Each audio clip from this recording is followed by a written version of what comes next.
yang di situs candi kita, ya kita ke dalam untuk melihat dan melihat tentang apa sih ini candi dan apa namanya candi kita dan untuk apa candi di dalam Rondo. Ayo.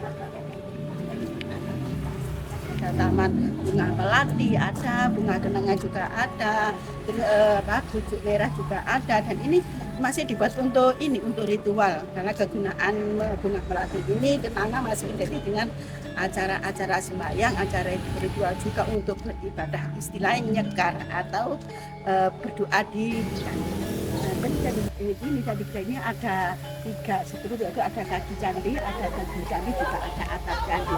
Dan bagian kaki candi ini dengan adanya anak tangga yang menuju ke bibir candi yang berujung dengan kepala naga atau ular bermahkota yang disebut dengan Makara Makari. Kenapa kok di dua nama, yaitu Makara Makari? Karena kalau Makara itu yang sebelah utara, yang laki-laki, dan yang ini yang Makari yang sebelah selatan itu yang Makari, yang cewek atau yang wanita.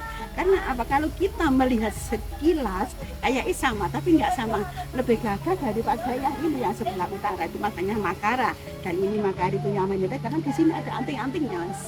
Nah, itu. Nah, kita langsung menuju atau melihat apa aja sih yang ada di bagian kaki candi, karena di kaki candi ada istimewanya dengan adanya fragmen relief Garudia ya di bagian kaki candi. Kita langsung menuju di sini di Candi Gedang ini cara membacanya secara prasawi ya Mas, tapi pada umumnya secara pradaksina. Dan secara prasawi itu ya dari arah kiri ke kanan atau dari arah selatan ke utara berlawanan arah jarum jam. Di situ kita lanjut, ini setiap sudut candi ini ada singa penyangga atau singa murti, bisa disebut juga dengan singa setamba, ini arti kekuatan candi.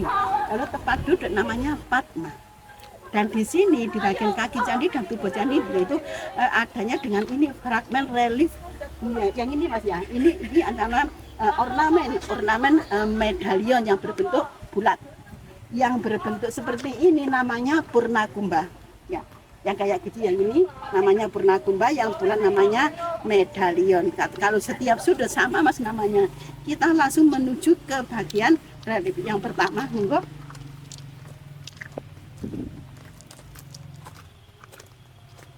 Dan ini relief yang pertama yang ada di satu-satunya candi yang ada di Candi Gedang. Ini relief yang pertama ini menggambarkan Garudia, ini namanya Garudia, yang di atas kepala yaitu para naga. Dan siapa Garuda dan siapa para naga? Bahwa Garudia ini anaknya Dewi Winata dan para naga anaknya Dewi Kadru. Ini singkat aja ya Mas ya. Ini melambangkan anak yang mengabdikan dirinya kepada orang tua, yaitu ikut menjaga memelihara para naga, karena ini ibunya Garuda itu dalam perbudakan Dewi Kadru. Setelah ini langsung ke bagian kedua, yaitu relief yang kedua yang menghadap ke timur.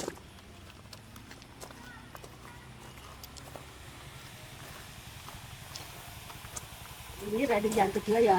Relief yang kedua namanya sama, masih Garudia, tapi di atas kepala Garuda itu biji kamandali, yaitu tempat air tirta amerta. Apa sih air tirta amerta? Bahwa tirta itu air, tidak merta mati. Jadi di sini melambangkan anak yang berjuang untuk membebaskan ibunya dengan air amerta tadi yang dijaga oleh para dewa, karena amerta itu air keabadian ya, di situ. Nah, setelah ini Garudia ini sudah bisa mengambil air amerta untuk membebaskan ibunya, langsung relief yang ketiga yang menghadap ke utara.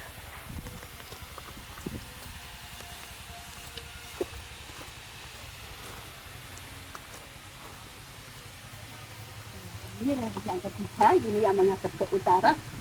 Namanya masih sama, yaitu Garudia, tapi di atas kepala Garuda itu Dewi Winata, ibu Garudia. Di sini cerita dengan relief Garudia di Candi Gedang ini yaitu mengartikan anak atau yang melambangkan anak yang berbakti kepada orang tua, terutama ibunya.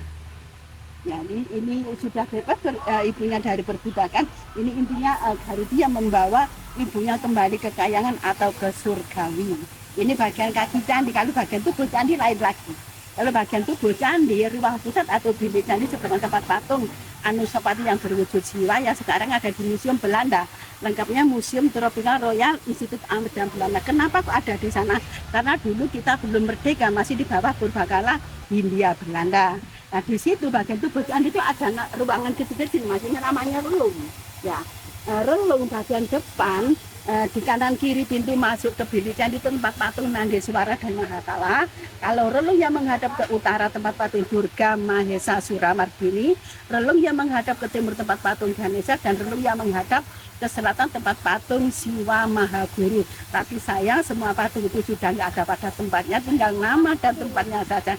Karena patung tersebut lepas dari situsnya, nggak jadi satu seperti Garutia, Singa nggak seperti itu. Kalau di atas pintu masuk ke bilik candi itu namanya Kepala Kala.